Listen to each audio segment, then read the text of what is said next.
আজ 15/7/2024। আজ আমরা ভোর রাত্রে রাম মন্দিরের দিকে রওনা দিচ্ছি। অযোধ্যা রাম মন্দির, যেখানে যাওয়ার জন্য যবে থেকে মন্দির উদ্ঘাটন হয়েছে তবে থেকে আমরা অধীর আগ্রহে অপেক্ষা করছি। রাত্রির 1:05 বাজে। এখন সব প্যাকিংয়ের জন্য বসছি। কতক্ষণ লাগবে জানি না, মনে হচ্ছে না আজকে রাত্রে আর কোনো ঘুম হবে। জাস্ট এগুলো প্যাকিং করব, প্যাকিং করে গাড়িতে বাঁধবো, বাঁধার পরে ঘুমাবো। ঘুম তো নয়, জাস্ট একটু রেস্ট নেওয়া। মোটামুটি প্যাকিং হয়ে যাবে এক্ষুনি। রেস্ট নিয়ে কালকে সকালবেলা আমরা ঠিক করেছি 5টায় বেরোবো। নির্মলেন্দুদা ডানলপে দাঁড়াবে। আমি এখন আমার বাড়ি থেকে সোজা সকালবেলা বেরিয়ে ডানলপ যাব। ডানলপ থেকে রওনা দেবো।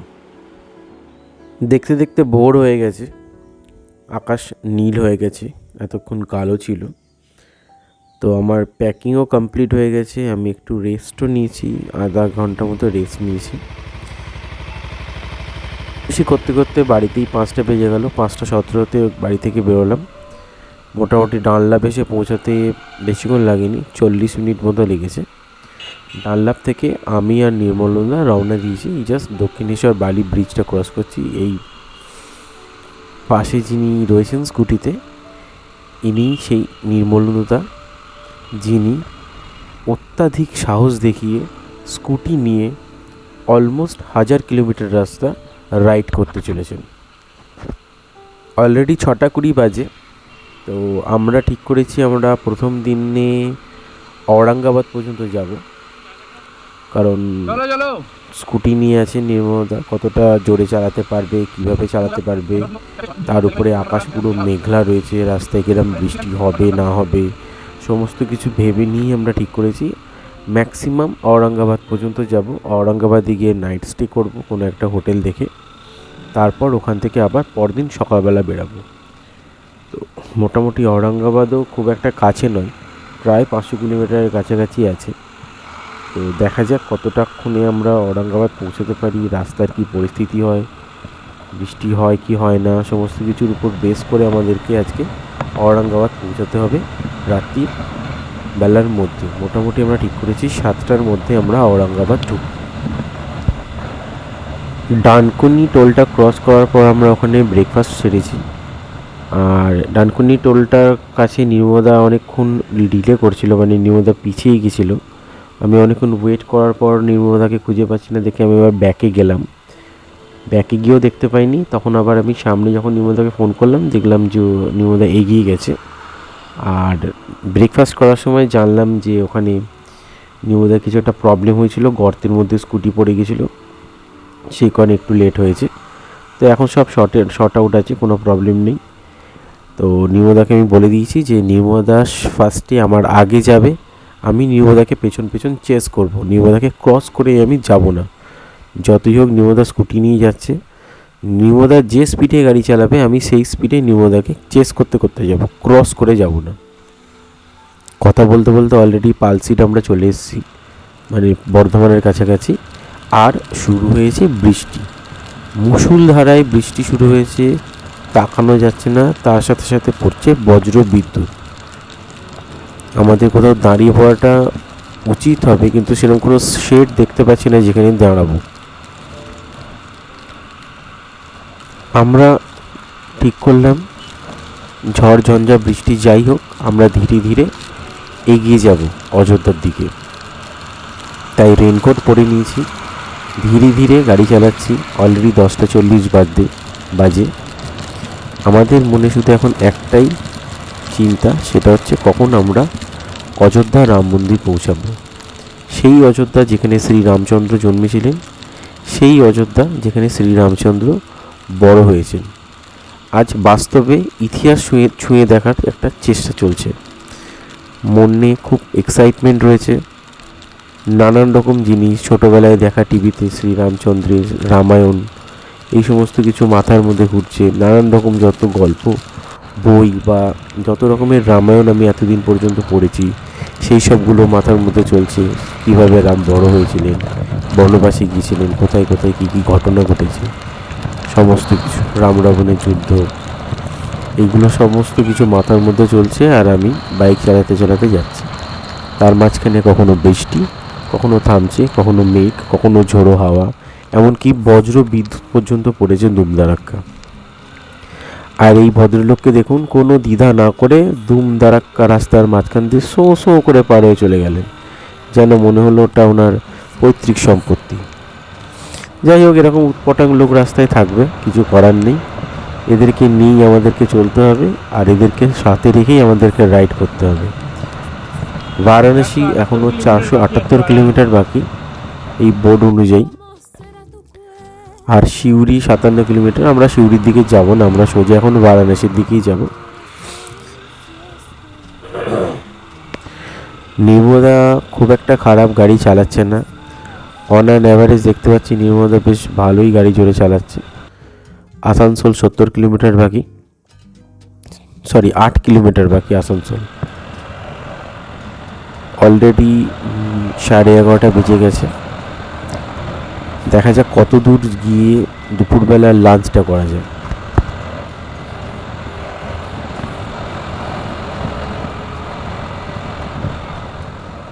পুরুলিয়া থেকে ফেরার পর আর কোথাও রাইডে বেরাইনি, কারণ পুরুলিয়া থেকে ফেরার সময় আমরা যে 3 জন যাই তাদের মধ্যে একজনের অ্যাক্সিডেন্ট হয়েছিল, তো তারপরে বাইরে বেরোনোটা হচ্ছিল না, ছত্রভঙ্গ হয়ে গেছিলো যাকে বলা যায়।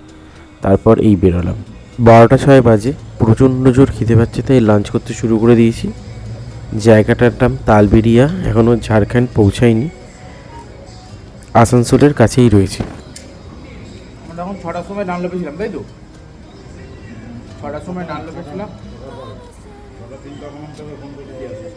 6টা 3 তখন আমি আসিনি, মানে 6টা 10-15 নাগাদ আমরা ডানলপ থেকে বেরিয়েছি।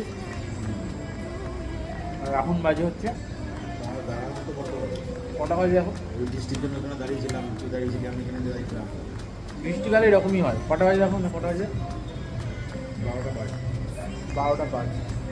মানে 6টা 15 থেকে 12টা 5-এর মধ্যে আমরা ধানবাদ পৌঁছে গেছি। আর ধানবাদে এসে আমরা এখন লাঞ্চ করছি। আমার সঙ্গে আছে নির্মদা প্রথম স্কুটি নিয়ে যাচ্ছে। আমার আশা করি আমি এর আগে কেউ স্কুটি নিয়ে যায়নি রাম মন্দির ওখানে। দুর্দান্ত চালাচ্ছে, আমি ভাবতে পারিনি নির্মদা এত সুন্দর স্কুটি চালাবে। সবই ঠিকঠাক হয়েছে, শুধু খোলার মধ্যে বাড়িতে ওষুধটা ফেলে রেখে চলে এসেছে। লাঞ্চ করার সময় ভিডিওটায় ধানবাদ বললাম, কারণ অ্যাকচুয়ালি আমরা তখন খেয়াল করিনি যে আমরা ধানবাদে তখনও পৌঁছাইনি, তো তার জন্য সরি। যাই হোক, আকাশ পুরো পরিষ্কার। এটা যে হোটেলটা আমরা খেয়েছি, হোটেলটার নাম ছিল গোলমরিচ। সেই হোটেলের উপর থেকে আপনাদের ভিউটা দেখালাম, তার সাথে সাথে সামনে দিয়ে ভিউটা দেখাচ্ছি কারণ খাওয়া দাওয়া শেষ করার পরে প্রচণ্ড জোরে বৃষ্টি নেমেছে, সাথে ঝড়। তো সেই কারণে আমরা এখানে ওয়েট করছি। এই আমার গাড়ি কন্টিনিউয়াস ভিজছে, আর আপনারা দেখতে পাচ্ছেন বৃষ্টির তেজ কত জোর বৃষ্টি হচ্ছে। একটু বৃষ্টি কমলে বেরোবো, আপাতত একটু বৃষ্টি এনজয় করুন আপনারা সবাই আমাদের সাথে। লাঞ্চ হিসাবে আমরা নিয়েছিলাম বাটার চিকেন, আর তার সাথে রুটি, একটা কোল্ড ড্রিঙ্কস নিয়েছিল নির্মদা, আর একটু স্যালাড নিয়েছিল। বিশেষ খাবার দাবার কিছু খাইনি, কারণ খেয়ে দিয়ে গাড়ি চালাতে কষ্ট হবে। জানি না এই বৃষ্টি কখন কমবে, আর কমলেও বা রাস্তার কন্ডিশন কী থাকবে যে আমরা যাব আবার ঠিকঠাকভাবে।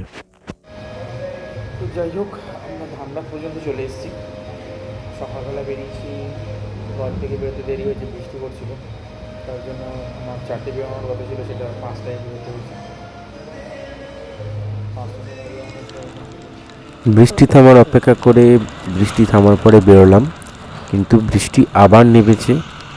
সেম ওয়েতে বৃষ্টি হচ্ছে, কোনো রকম তার প্রভাব কমাচ্ছে না, কিন্তু আমরাও তেমনি আমাদের প্রভাব কমাচ্ছি না গাড়ি চালানোর। এই বৃষ্টিতেও নির্মদা অন অ্যান অ্যাভারেজ 70 থেকে 80 কিলোমিটার বেগে গাড়ি চালাচ্ছে, মানে স্কুটি চালাচ্ছে। আমি তার পেছন পেছন ধাওয়া দিচ্ছি। আচ্ছা, লাঞ্চ করার সময় যে বারবার ধানবাদ বলেছি পুরোটাই ভুল। তখন আমরা খেয়াল করিনি যে আমরা ধানবাদ পৌঁছানি। ধানবাদ পৌঁছাতে এখনও 42 কিলোমিটার বাকি। বৃষ্টি থামার কোনো নামগন্ধ নেই, তার মধ্যেই আমরা যাচ্ছি। 1:54 বাজে, এখনও 11 কিলোমিটার দূরে ধানবাদ, আর ঔরঙ্গাবাদ 242 কিলোমিটার।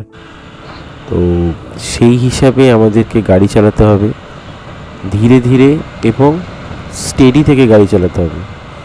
এরই মধ্যে আমাদের চোখের সামনে এত জোর বাজ পড়েছে যে চোখের সামনে ফ্লাশ হয়েছে। তো তারপর আমরা কিছুক্ষণ থমকে গেছিলাম, আবার বেরিয়েছি, কিন্তু কিছু করার নেই, আমাদেরকে এগাতে হবে। না এগালে আমরা ঔরঙ্গাবাদ পৌঁছাতে পারবো না। এখন 2:42 বাজে, মানে অলমোস্ট 3টে বাজে। আমরা তোপচাচির কাছে পৌঁছেছি। আর তোপচাচির কাছে এটা কি পাহাড় আছে আমি জানি না, যদি তোমরা কেউ জানো এই পাহাড়টার নাম তাহলে কমেন্ট বক্সে অবশ্যই জানিও। পাহাড়টাকে অদ্ভুত সুন্দর লাগছে, যেন যত বৃষ্টি হচ্ছিল, যত মেঘ জমেছিল, সেই মেঘগুলো সব এখন পাহাড়ের উপরে এসে মিটিং করছে। যে সমস্ত বৃষ্টি হয়ে গেছে, আমাদেরকে আবার বৃষ্টি কোথায় করতে হবে সেই সংক্রান্ত বিষয় নিয়ে ওরা একটা মিটিংয়ে বসেছে। আর আমরা এই সুযোগে ওরা যে মিটিং করছে মেঘেরা, সেই ফাঁকে আমরা হু করে গাড়ি চালিয়ে বেরিয়ে যাচ্ছি। অলমোস্ট 3টে বাজে। আপনারা একটু সিনারি এনজয় করুন, আমরা একটু টান টান করে গাড়িটা চালাই। এনজয়।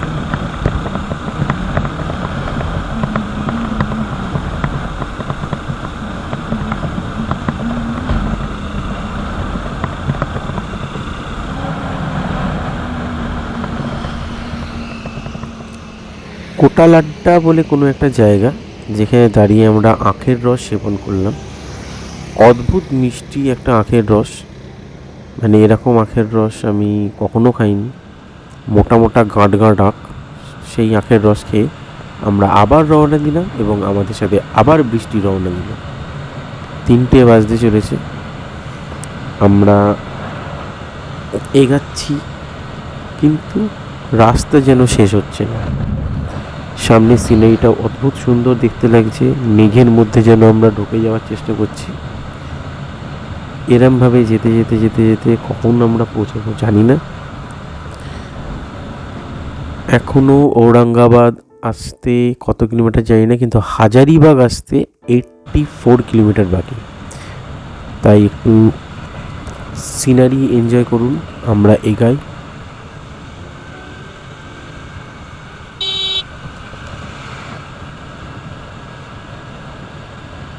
তাই বলো তোমরা সবাই, নির্মলন্দা কিন্তু ফাটিয়ে স্কুটি চালাচ্ছে, নন স্টপ সুপারম্যানের মতন স্কুটি চালাচ্ছে। মানে বলা যাবে না, বোঝা যাবে না যে স্কুটি না রকেট।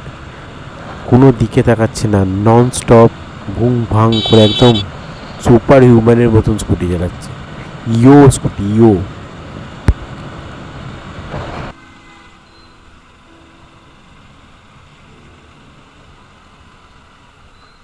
টোলের পর টোল ক্রস করছি, কোনো নাম তো জানি না, তোমরা যদি জানো তো বলে দিও, কারণ দাঁড়িয়ে নাম জিজ্ঞাসা করার মতন সময় আমাদের ছিল না। বৃষ্টি আমাদের এমন তাড়া করেছে যে আমরা বৃষ্টির তাড়াকে পালিয়ে যাচ্ছি। পালিয়ে কোথায় যাচ্ছি? বৃষ্টির দিকেই যাচ্ছি। যেদিকেই যাচ্ছি সেদিকেই বৃষ্টি।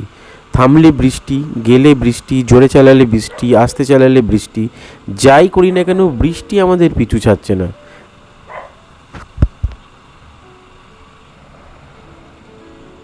ঝাড়খণ্ডের বারাইয়ের কাছে চলে এসেছি, তো এখানে কিছুক্ষণ ওয়েট করে একটু চা খেলাম, আর ঔরঙ্গাবাদে একটা হোটেল বুক করলাম, বুদ্ধাস রেস্টুরেন্ট। তো মোটামুটি বলেছে 2000 টাকা মতো লাগবে, এসি রুম। বলে দিয়েছি আমরা কটা নাগাদ পৌঁছাবো। অ্যাপ্রক্স এখান থেকে দেখাচ্ছে যে আমরা ওখানে 8টা নাগাদ পৌঁছে যাব। তো হোটেল বুক হয়ে গেছে, চিন্তার কোনো বিষয় নয়। আমরা এখন সোজা যাব ঔরঙ্গাবাদ, কিন্তু মাঝখানে একখানা সমস্যা আছে, সেটা হচ্ছে একটা জঙ্গল আছে। আর যে জঙ্গলটা আমাদেরকে রাত্রির বেলার অন্ধকারের আগে ক্রস করতে হবে। চম্পারণের জঙ্গল, বিখ্যাত জঙ্গল, অনেক গল্প শুনেছি, অনেক ভিডিওসে দেখেছি যে এই জঙ্গলে নাকি ডাকাতি হয়ে থাকে, এক্সেট্রা সবাই বলে। তো সেক্ষেত্রে আমাদেরকে যেভাবে হোক চম্পারণের জঙ্গল অন্ধকার হওয়ার আগে ক্রস করতে হবে, নইলে সমূহ বিপদ হতে পারে। আর রাস্তার এই যে ডাইভারশন, এই ডাইভারশনগুলোই আমাদের গতিপথ অবরোধ করছে, আর এর জন্যই আমাদের যত লেট হচ্ছে। এক তো ছিল বৃষ্টি কাটিয়ে যেই একটু বেরোলাম, রাস্তা শুকনো হয়েছে, বৃষ্টি থেমেছে, আকাশ অনেকটা পরিষ্কার হয়েছে, কিন্তু ডাইভারশন আর ডাইভারশন।